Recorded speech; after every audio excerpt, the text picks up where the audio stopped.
صورنا انا؟ اه طبعا. تعالى صور اهو، بس انا صوره هو بيمسك الحمامه مفرد جناحها وقلبها كويس. قلب الفردة يا عمر.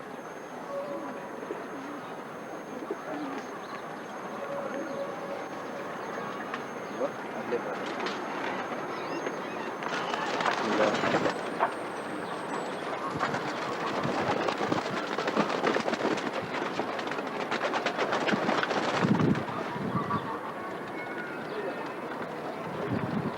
مش ممكن نزول أرضية أحسن؟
ده حمام حسن بني.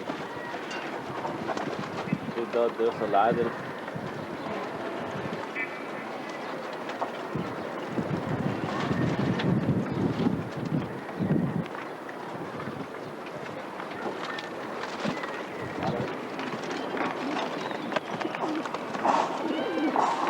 اصلهم لك يقول لك ان حاجه على احسن برضه صح؟ اه.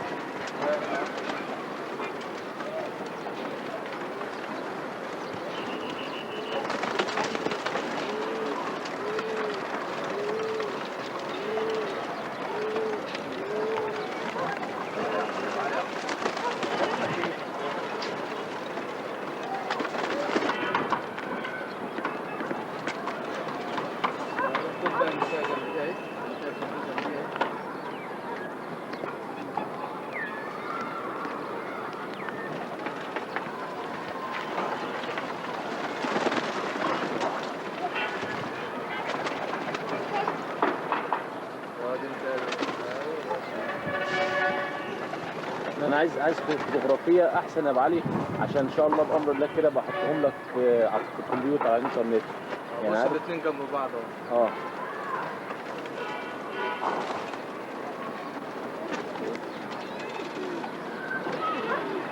هذا بقى خده بقى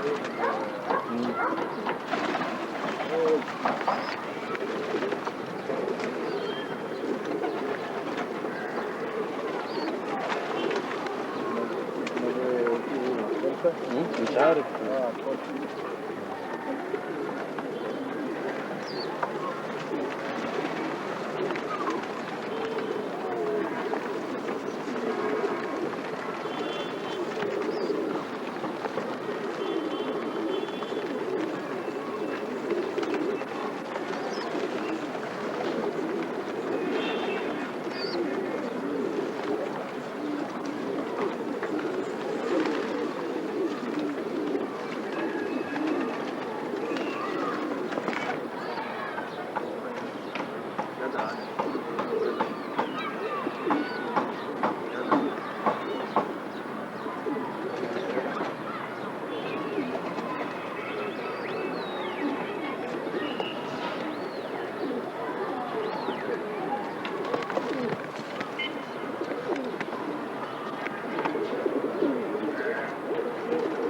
الاخضر بتاع حسن مركز.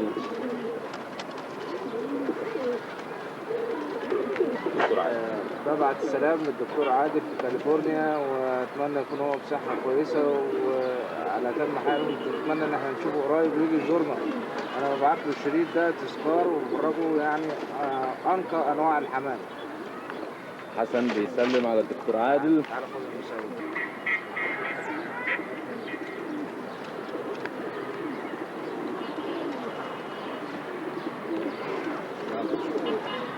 بلاش يعني ركز على التكة. استنى من طبعا.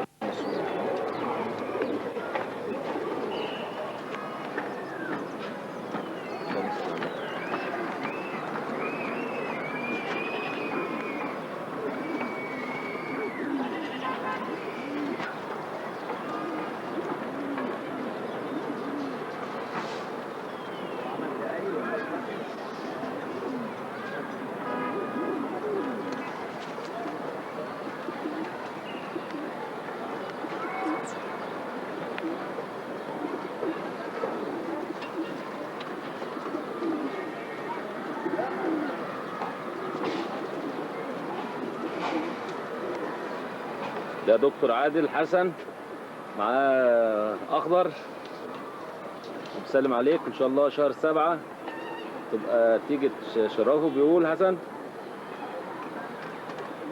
بقول لك اللقاطي عامل ايه؟ بيسألك اللقاط عامل ايه؟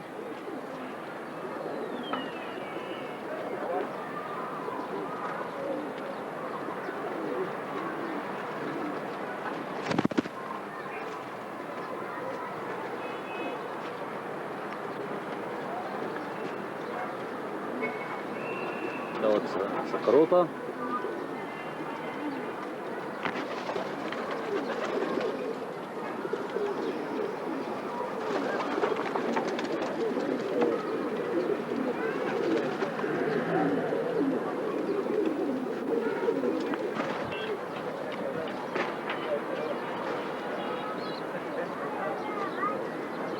يتميز ان بتدويرة الدماغ والعظم قصير جدا وعينيه مدورة في نص دماغه. بتيجي هنا الحتة دي تيجي عليها عشان تديله نفس الدوران والجمال بتاع الصافي، وده يعتبر من أجود أنواع الصوافة الموجود، ويعتبر يعني أنضف نوع أو أفضل نوع إحنا بنفضله هنا في الغية اللي هو الصافي. يليه السكروطة ويليه مجموعة البل، وده من مجموعة الحمام الغزار. ممتاز بالطول والنساقة، وزي ما انتم شايفين كده في الصورة بالجمال. وفرد حمام يعتبر هو يعني المعمر بالنسبة للحمام الموجود في مصر. ما يبانش عليه سن، كل ما يكبر في السن كل ما بيزيد جمال وبيزيد حلاوة، بخلاف أي نوع تاني من الحمام.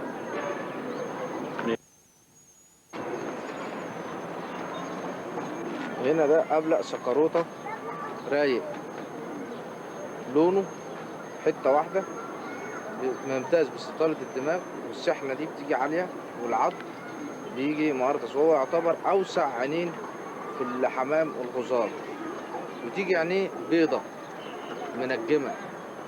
ده السكروطة رايق. وفي منه السكروطة اللي الاسطنبولي، هما اتنين، الرايق والاسطنبولي. ده الرايق منهم، والاسطنبولي برضو ايه ان شاء الله هنفرجه لكم مع في نفس المجموعة برضو. وده يعتبر من أجود أنواع السكروطات الموجودة، ويمتاز بالطول. وهنا بيجي الدماغ من هنا مقفولة وفي استطالة في الدماغ، ولازم العظم بتاعه يجي أبيض زي ما احنا شايفين كده.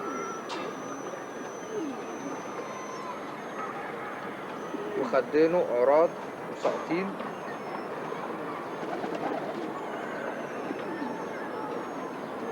فينا دلوقتي دي أنثى قطقطية محلاوي.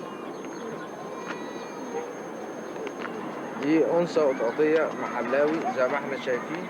بتيجي الرقبة فضي، والدماغ من فوق سودا، والجتة وبقية الجسم من هنا اسود.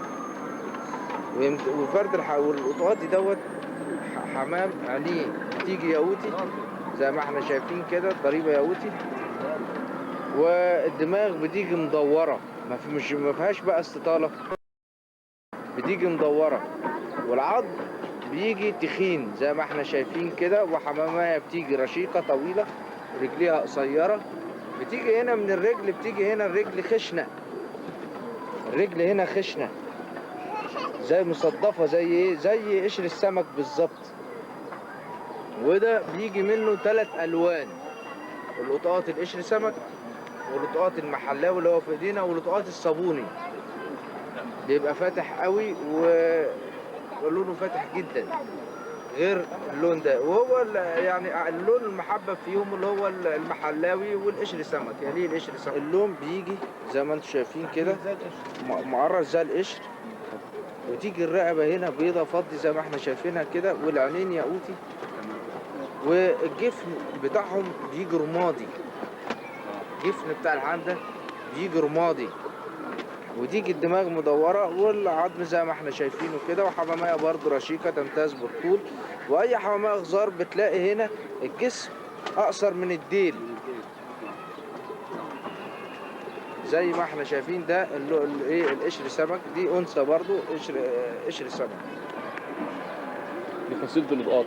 من فصيلة القطاطة، من هو ايه، اللي هم اللونين زي ال3 ألوان اللي هو القشر سمك والصابوني والمحلاوي. دي القشر سمك، احنا شرحنا الايه المحلاوي قبل كده. وبتيجي نفس الضريبة برضو، بتيجي الضريبة ياقوتي من فصيلة البل والثانية دي أنثى بنفسجية من فصيلة البل، بتمتاز بكنيارة العظم، والدماغ بتيجي على هيئة هنا بص صليبة، وتيجي العين زيتوني. ابدأ. دي أنثى بنفسجية من فصيلة البل، ولكن تختلف عن البل في التركيب، لأن ده عظمها مقنير زي ما احنا شايفين. بتيجي ليها قورة هنا عالية عشان تدي تبان الأصعب بتاع العظم. وتيجي العينين زي ما احنا شايفين زيتوني ولون الزيتون منجمة، ويجوا الخدين طوال وعراض وساقطين. وبتيجي فيه الوجن اللي هي ديت حمام بيجي موجن. بيجي اللون هنا لون بنفسجي، بيجي الدبك هنا ليهم دبكين، التباشيري والخوخي. والحمام ده بيجي جناحاته اطول من ديله زي ما احنا شايفين كده. ودي بطلة معرض، واخدة اول معرض، ونازلة في المجلة ونازلة صورتها في المجلة. ودي تعتبر من انقى الانواع الموجودة في هذه الفصيلة، موجودة في مصر. ربنا يبارك لك فيها. ده انت صورتها؟ صورنا فيديو؟ بالبتاع صورناه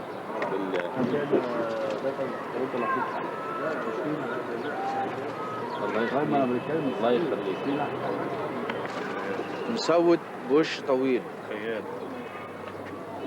بيمتاز طول العظم، والعظم بيجي هنا التخن كده، هنا حته واحده، وبتيجي النافوخ هنا رفيع مع سحنه، وتيجي العينين زيتي.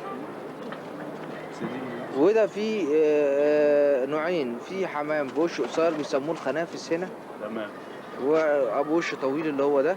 وحمام بيمتاز بيبقى ظهره مفتوح كده للنهايه، وديله كله ابيض، والعشار بتاعته بيضه. كام العشر؟ 7 ولا؟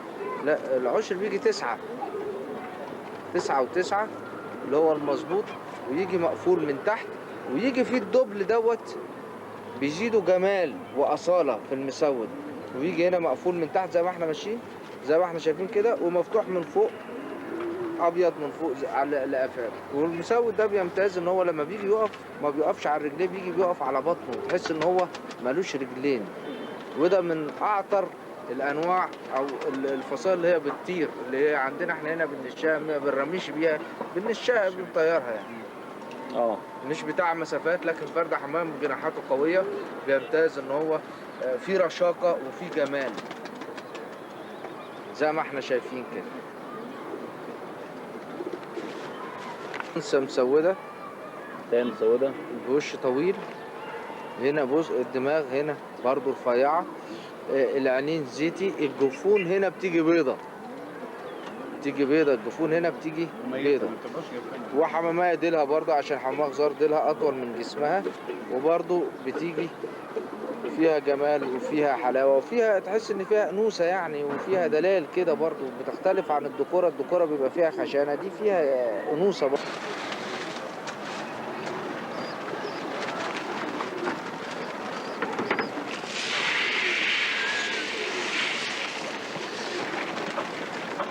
دي مجموعة شبابات صغيرة متربية طبعا، في منهم جزء هيطير وفي منهم جزء هيخش يتفرخ.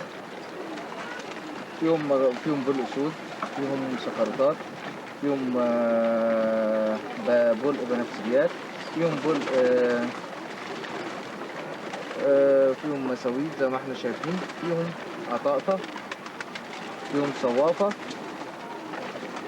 يعني مجموعة كلها متجانسة من الحمام والغزار. فيهم طبعا أنواع تانية منهم الحمام اللي هو بتاع السبق، لكن احنا ما بنسابقش فيه يعني.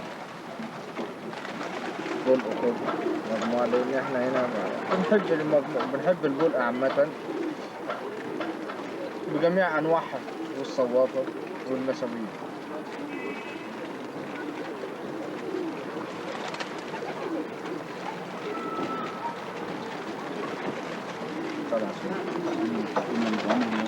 وختاما نشكر أستاذ حسن، وربنا يبارك له في حمامه عادل. سلام كبير قوي من هنا من مصر، ونقول له الدكتور عادل السلام ده ان انت وحشتنا، وتنور بلدك في اي وقت، وتنور ارض مصر اللي هي طبعا مشتاقه لاولادها. وبنبعت مجموعه الحمام النادره دي بنهديها للدكتور عادل ولجميع الغواي او الهواه اللي موجودين على مستوى العالم، وبنفرجهم الحمام ده اللي موجود عندنا واللي احنا بنحبه. وعلى فكرة الحمام ده مش موجود الا في مصر، لان احنا دورنا عليه في جميع بلاد العالم وما لقيناش مجموعة البلق ولا المساويد دي ولا الصوافة الا موجودة في مصر. وفي النهاية بنبعت السلام لكل الهواي على جميع في جميع أنحاء العالم، وبنقول لهم ربنا يوفقكم ويوفقنا، ويكون إن شاء الله يكون في اتصال بيننا وبينهم.